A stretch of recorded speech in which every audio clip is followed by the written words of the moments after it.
6번째 챕터에서는 동의와 관련한 전문직업성 딜레마를 다루고 있습니다.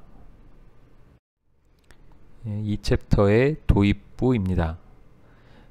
보건의료 전문직은 환자의 신체에 대한 결정을 내릴 때 가능하다면 충분한 정보에 근거한 혹은 입각한 동의, 영어로는 informed consent라고 여러분들이 이미 많이 들어보신 적이 있는 표현일 수도 있겠습니다만, 이게 한글로 간단하게 이렇게 두 단어로 딱 번역이 되진 않고 그 의미를 충분히 살린다면 이렇게 충분한 정보에 근거한 혹은 충분한 정보에 입각한 동의 정도로 풀었을 수밖에 없긴 합니다. 아무튼 어떤 환자에 대한 결정, 특히 환자의 신체에 대한 결정을 내릴 때 informed consent를 통해야만 할 것입니다. 이것은 보건의료 전문직의 도덕적인 의무일 뿐만 아니라 법적인 의무이기도 합니다. 이렇게 환자의 동의가 필요한 상황은 의학적인 조언은 물론이고 치료, 돌봄에 필요할 뿐 아니라 이 챕터의 주제가 되는 보건의료 분야에서의 교육에 환자가 참여할 때도 반드시 환자의 동의가 필요하다고 이야기하고 있습니다. 그래서 실제로 환자의 동의가 교육 상황에서도 중요하기 때문에 보건의료에 관련한 여러 기구들은 환자의 교육 참여에 대해서 다음과 같이 규정하고 있습니다. 설명을 하나씩 살펴보면, 환자는 학생 혹은 수련의 혹은 어떤 교육적 목적으로 진료가 어떤 그런 진료와 교육적 목적을 겸하는 상황에서 환자는 학생의 신분과 지위를 알아야 합니다. 그리고 환자는 자신의 진료 과정에 학생이 참여하는 것에 대한 스튜던트 인볼브먼트에 대한 인포음드 컨센트를 요청받아야 합니다. 이것은 특히나 학생이 참여하는 목적이 진료보다 어떤 학생의 학습에 더 집중되어 있을 때 특히 더 필요하다고 할 수 있겠습니다. 그리고 환자는 교육에 협력하는 것을 거부할 권리가 있어야 할 것입니다. 이러한 원칙이 제법 자명해 보일 수도 있겠지만 한편으로는 그렇게 단순한 문제는 아닐 수도 있습니다. 왜냐하면 임상 현장의 어떤 환자에 대해서 어떤 긴장이 존재하는데, 그 긴장이라 함은 환자의 자율성을 보호하려는 혹은 그래야 하는 책임과 그러려는 노력과 동시에 학습자를, 그것이 학생이 되었던 수련의가 되었든 학습자가 충분히 배울 수 있도록 도우려는 노력, 이 두 가지가 상충할 수 있기 때문입니다. 이는 이 챕터의 시작부에 설명이 되어 있었던 킬리라는 학생의 딜레마에서도 잘 드러나 있습니다. 이 내러티브를 떠올려 보신다면, 여기서의 컨설턴트, 즉 어떤 지도 의사는 의도적으로 환자가 동의를 철회한 것을 학생을 교육하기 위한 목적으로 무시함으로써 결과적으로 환자가 울게 되었고, 킬리라는 학생은 검사를 하는 것을 거부하게 되었습니다.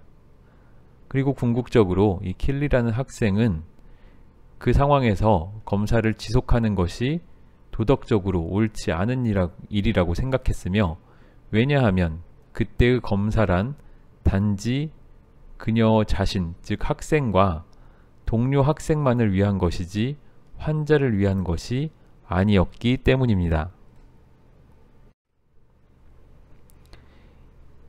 이처럼 동의라는 것은 교육병원 혹은 임상실습과 같은 페이션트 케어와 어떤 스튜던트 러닝이 같이 공존하는 상황에서 동의라는 것은 그다지 단순한 문제가 아니게 되고, 그래서 이에 대하여 논하고자 합니다. 과연 동의는 무엇이며 왜 중요할 것인가에 대해 이러한 내용을 중심으로 살펴보도록 하겠습니다. 동의란 무엇이고 왜 중요한지를 본격적으로 설명하기에 앞서서 미국 간호사 협회에서 발간한 문헌에 들어있는 한 가지 동의와 관련된 문구를 보고 시작하도록 하겠습니다. 거기에 따르면은 환자는 어떤 도덕적, 법적 권한을 가지고 있습니다. 그래서 자신에게 처해지는, 가해지는 것에 대해서 결정할 권한이 있는데, 또한 충분히 정확하고 완결성 있으며 이해 가능한 정보를 제공받을 권한도 있고, 어떤 처치에 대한 이득과 부담과 또 그 외에 다른 옵션에 대해서 서로 어떤 것이 더 나을지에 대한 비교를 하는 것을 도움을 받을 권리가 있다 라고 기술하고 있습니다. 또한 환자는 어떤 치료를 수용하거나 거절하거나 중단할 권리가 있고, 이때 어떤 속임수나 부당한 영향력이나 압력이나 강압, 편견이 없어야 합니다. 그리고 마지막으로 의사결정과 치료 과정의 전 과정에 걸쳐서 충분한 필요한 서포트를 받을 이러한 권한이 있다 라고 설명하고 있습니다.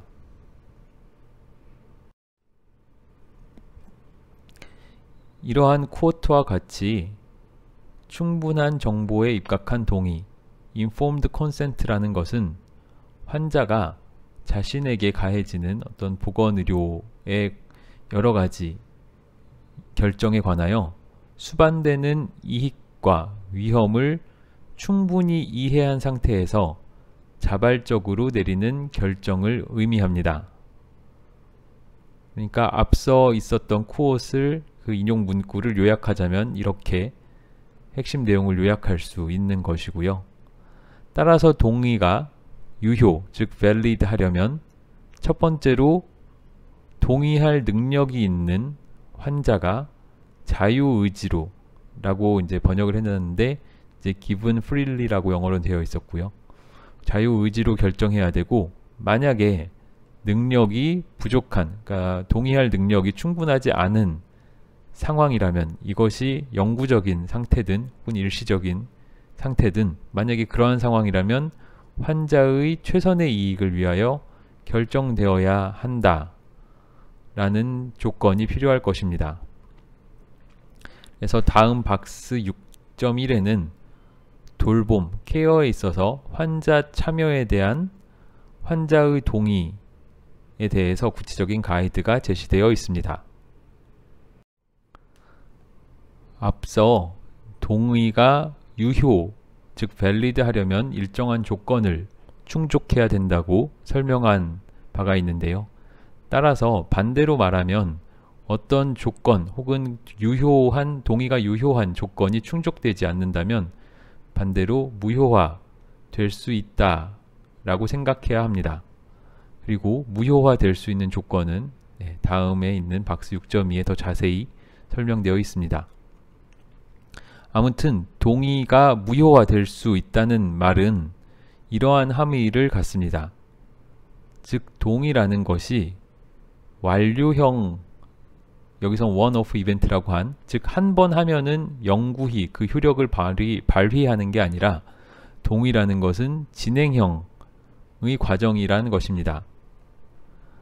그래서 비침습적이거나 어떤 일상적 루틴한 검사나 프로시저라면 구두 동의로 충분할 수도 있고, 가끔은 구두 동의가 아니더라도 환자가 구강검진을 위하여 입을 벌린다던가, 환자가 혈압 측정을 위하여 팔을 내민다든가 하는 이러한 환자가 보여주는 행위 자체로도 동의를 하였다고 간주하기에 충분할 수도 있습니다. 이거는 비침습적이거나 일상적인 검사에 한해서 그럴 것입니다. 하지만 침습적이거나 어떤 중대한 프로시저가 있는 경우, 예컨대 학습 목적으로 마취 중인 여성의 펠빅 익자미네이션을 한다라면 여기에 대해서는 문서화된 동의가 필요하다고 설명하고 있습니다. 그리고 이렇게 환자로부터 문서화된 동의를 받는 것은, 혹은 페이션트 케어에 학생 참여에 대한 동의를 환자에게 요청하는 것은 그 과정을 의사가 할 수도 있고 학생이 할 수도 있고 서드파티, 즉 접수 담당자가 수행할 수도 있겠습니다. 그래서 이어서 동의가 무엇이고 왜 중요한지에 대해 이어서 설명하겠습니다. 그렇다면 동의의 윤리적, 법적, 관계적, 안전적 토대는 무엇인가? 라는 질문을 던지며 각각에 대해서 설명할 예정인데요. 그래서 ethical, legal, relational, safety basis 의 네 가지로 나눠보겠습니다. 가장 먼저 윤리적 토대 혹은 윤리적 관점에서 보자면, 원칙주의의 접근이라는 입장에서 보았을 때 informed consent의 주요한 윤리적 고려사항은 이 파트의 시작부에 나온 쿼트에 나온 바와 같이 환자가 자신의 신체 완전성, 영어로는 bodily integrity라고 된 것을 우선 제가 신체 완전성이라고 번역을 해보았고, 그리고 자기 결정의 권리를 갖는 것이다 라고 보고 있습니다. 그래서 이것은 칸트적 어떤 관점이 되겠고, 이거에 대해서는 박스 6.4에 조금 더 자세히 설명이 되어 있습니다.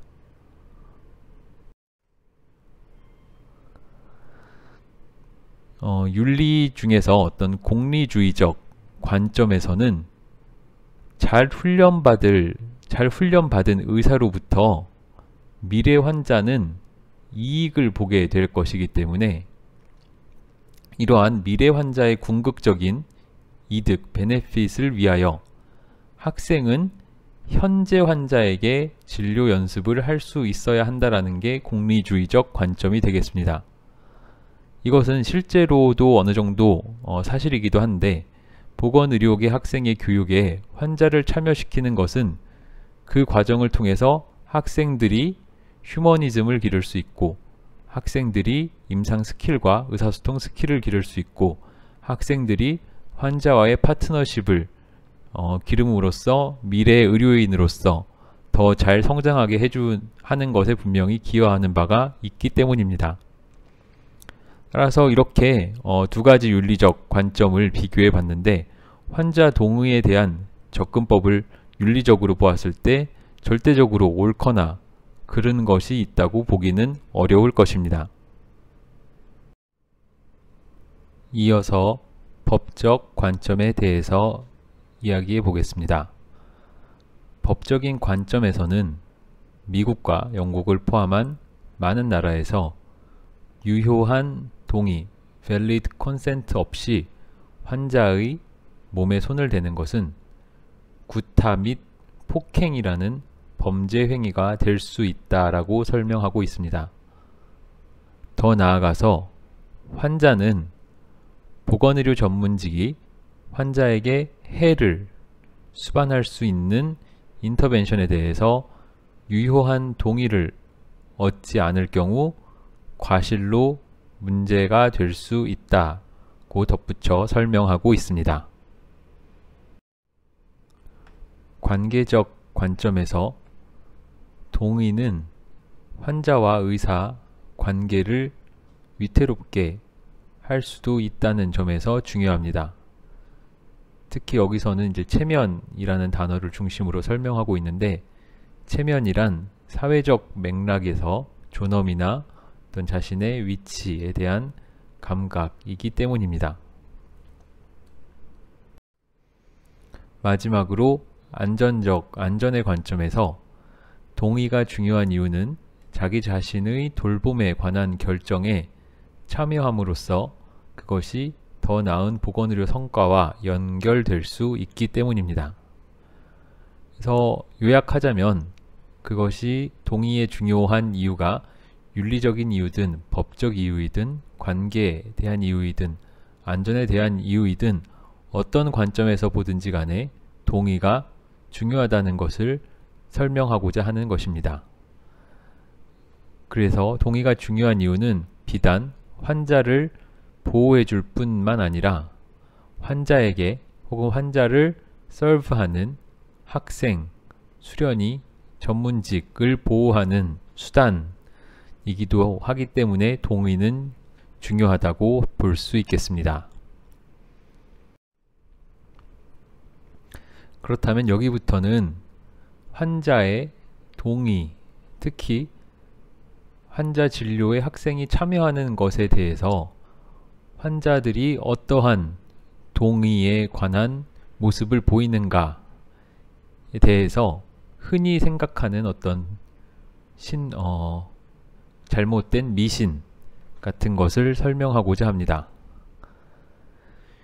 규제기구에서 제시하는 학생 참여에 대한 환자 동의에 대한 명확한 가이드가 있음에도 불구하고 보건의료계 학생이나 수련이나 교육자 사이에서는 여러 가지 미신들이 존재하는데 어떤 미신들이 존재하며 또 실제로는 어떠한지를 살펴보도록 하겠습니다.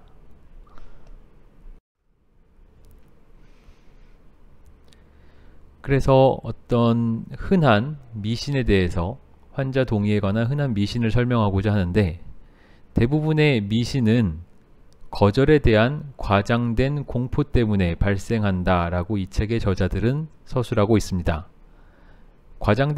거절에 대한 과장된 공포라고 하면은 즉 환자에게 학생이 참여해도 되겠습니까? 라는 동의를 구했을 때 환자가 학생의 참여를 거절할 것이라고 미리 짐작하는 것입니다.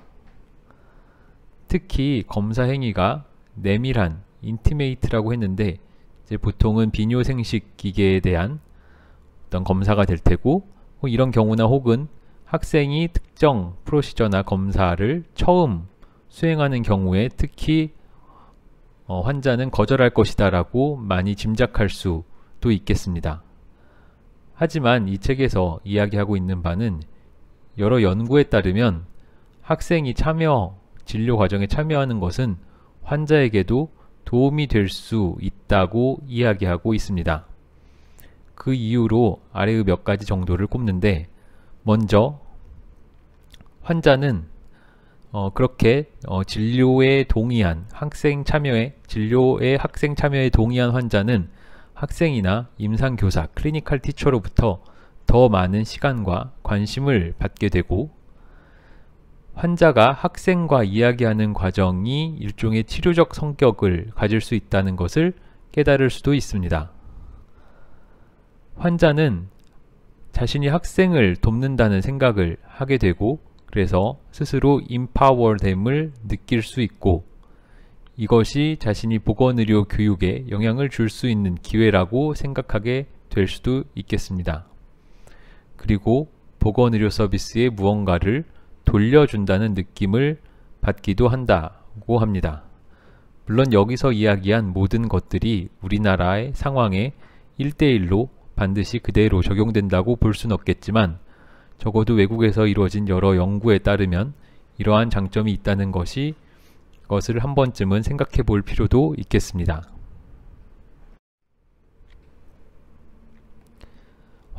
환자 진료에 대한 학생 참여에 대해 많은 사람들이 갖는 흔한 또 다른 미신으로는 교육병원이나 수술 상황과 같이 학생이 참여할 수도 있다는 것을 환자가 알 것으로 간주되는 그러한 어떤 상황에서는 동의가 중요하지 않다라는 생각 혹은 그런 미신을 흔히 가지고 있습니다. 그리고 이러한 미신이 학생들이 임상 환경에서 여러가지 경험을 하는 동안 더 강화될 수도 있습니다. 예를 들어 학생들은 산부인과 실습 후에 어떤 비뇨생식 기계에 대한 검사에서 학생 참여에 대한 동의를 받는 것이 얼마나 중요한지에 대한 태도를 오히려 더 훼손하거나 손상되는 방향으로 그렇게 환자 동의에 대한 어떤 미신을 강화하는 방향으로 생각이 바뀔 수도 있다라는 것입니다. 이런 것들이 환자 진료의 학생 참여에 대한 흔한 오해나 미신을 보여주는 단적인 예시가 되겠습니다.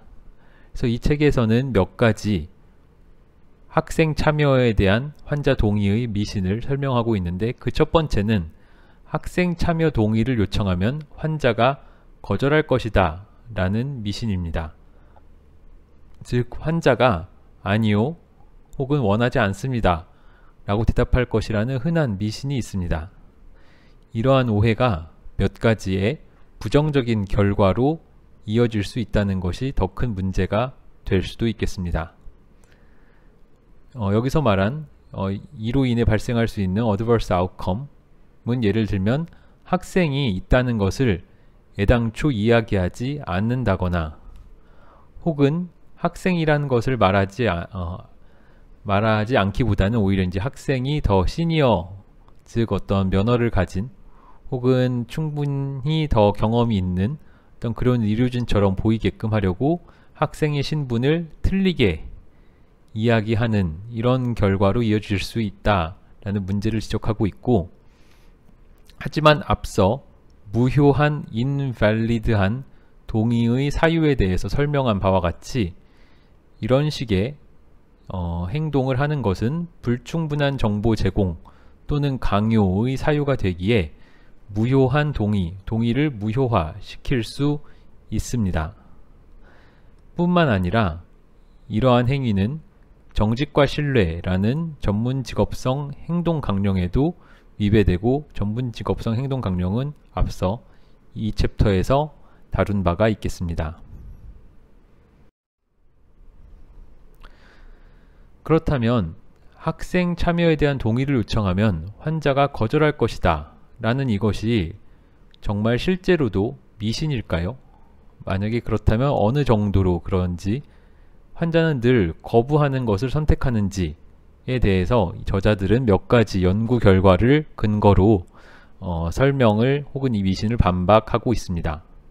흥미롭게도 그 여러 연구 결과는 오히려 그 반대라고 설명하고 있고, 물론 동의를 구하는 과정에서 일부 환자가 분명히 거부를 하겠지만 여전히 그럼에도 불구하고 대다수는 학생의 진료 참여에 대해서 동의를 한다라고 설명하고 있습니다. 그리고 무엇보다 중요한 것은 환자는 학생이 참여한다는 것에 대해서 동의를 얻기를 원하고, 만약 그렇지 않은 경우, 그러다가 나중에 알게 되었을 경우에는 특히나 더 분개하게 될 것이기 때문에 동의를 얻는 것이 중요하다고 설명하고 있습니다.